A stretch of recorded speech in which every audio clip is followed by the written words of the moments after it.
రాహువు పట్టిన పట్టొక సెకండు అఖండమైన లోకబాంధవుడు అసలే లేకుండా పోతాడా? మూర్ఖుడు గడియారంలో ముళ్ళు తిరగనీకుంటే దరగమనమంతటితో తలకిందులైపోతుందా? పాలకుల కూటమికి ఒక త్రుటికాల జయమొస్తే విశ్వసృష్టి పరిణామం విచ్ఛిన్నమవుతుందా? ధనుజులోకమేకంగా దారికడ్డంగా నిలబడితే నరజాతి ప్రస్థానం పరిసమాప్తమవుతుందా?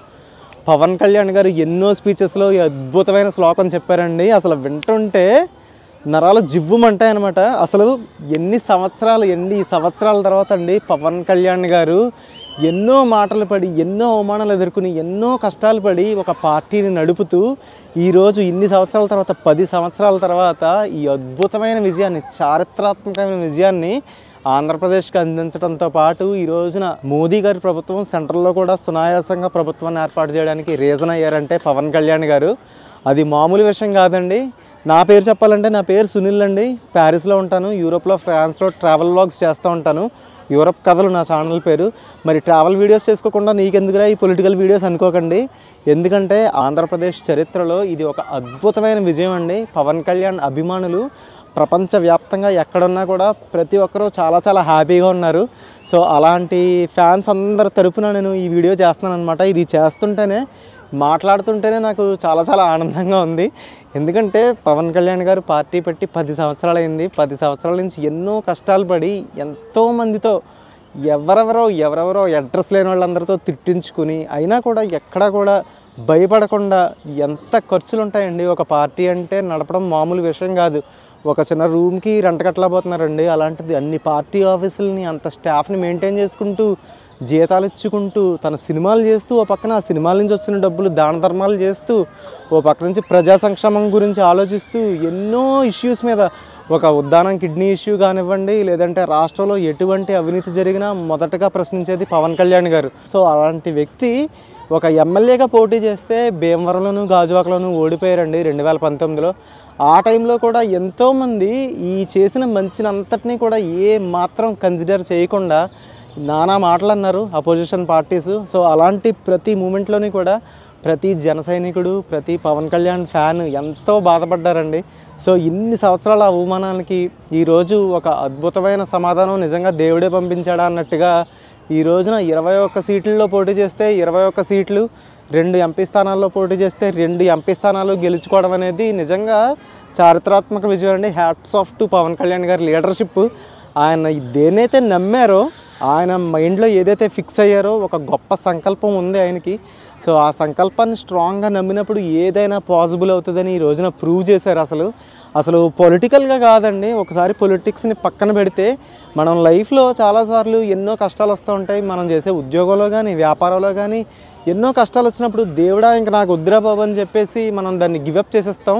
కానీ పవన్ కళ్యాణ్ గారి నుంచి ఎవరైనా చూసి ఇది నేర్చుకోవాలండి. Never give up.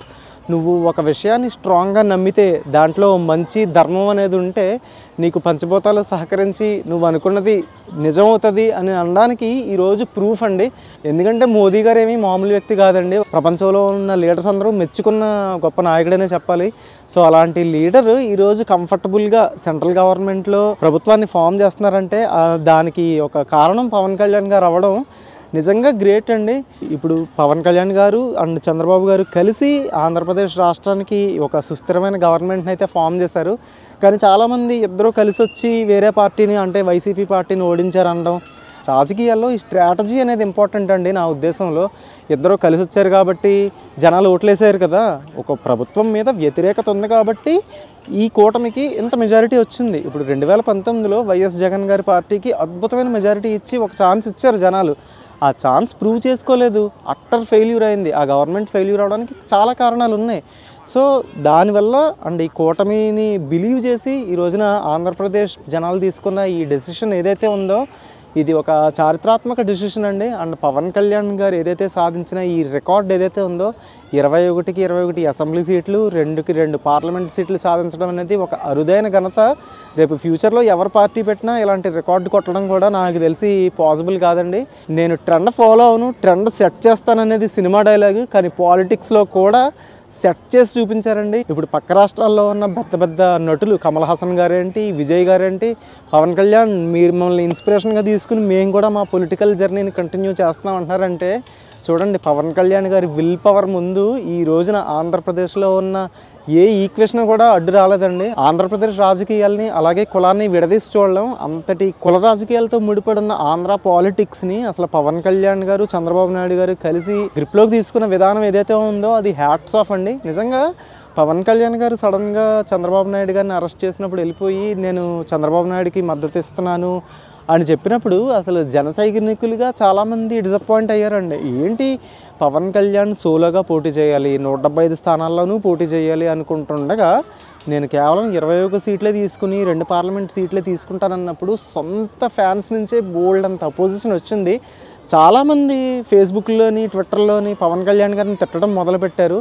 మీకు స్ట్రాటజీ అర్థం అవ్వకపోతే కామ్గా ఉండండి. ఫర్ ఎగ్జాంపుల్ నాలాగా నేను కూడా కన్ఫ్యూజ్ అయ్యాను. బట్ ఆ స్ట్రాటజీ అనేది నాయకుడికి వదిలేకుండా ఎంతోమంది పవన్ కళ్యాణ్ గారిని ఎన్నో మాట్లాడినారండి. సో సొంత వర్గం నుంచి వచ్చిన ఈ అపోజిషన్ కానివ్వండి, బయట నుంచి వచ్చింది అపోజిషన్ కానివ్వండి, అన్నీ తట్టుకుని ఈ బూతు మంత్రుల తిట్ల దండకాలు అన్నీ తట్టుకుని ఈ రోజున ఈ సాధించిన అద్భుతమైన విజయం, ఎస్పెషల్గా ఈ పిఠాపురం ప్రజలు ఎవరైతే ఉన్నారో మీరు ఇచ్చిన అఖండమైన మెజారిటీ సూపర్ అండి. సో ఈ రోజున ఒకటి మాత్రం ప్రూవ్ అయిందండి, పవర్ స్టార్ అంటే జస్ట్ సినిమాల్లో ఇచ్చిన టైటిల్ కాదండి. అది పవర్ స్టార్ అంటే అవసరమైతే ఒకరికి పవర్ ఇవ్వగలరు, లేదంటే ఒకరి పవర్ పీకేయగలరు అని కూడా ప్రూవ్ చేశారు. ఈరోజు రాజకీయాల్లో గెలవడం లేదంటే ఓడిపోవడం కామనే అండి. గెలిచిన తర్వాత ఆ లీడర్ ఎలా ఉన్నారు, ఓడిపోయిన తర్వాత ఎలా ఉన్నారు అనేది చాలా ఇంపార్టెంట్.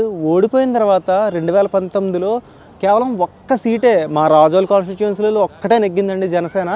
అప్పుడు కూడా పవన్ కళ్యాణ్ గారు ఎంతో స్ట్రాంగ్గా ఉన్నారు. ఈరోజు గెలిచిన తర్వాత పవన్ కళ్యాణ్ గారు చెప్పిన స్పీచ్ వింటే అసలు అబ్బా నిజమైన లీడర్ అంటే ఇలా కదా ఉండాలనిపించింది. ఎందుకంటే నేను కక్ష సాధింపు రాజకీయాలు చేయను, అభివృద్ధి మీదే ఫోకస్ పెడతాను, ప్రజలకి ఏం కావాలో అది చేద్దామని చెప్పి చాలా చాలా అద్భుతంగా మాట్లాడారు.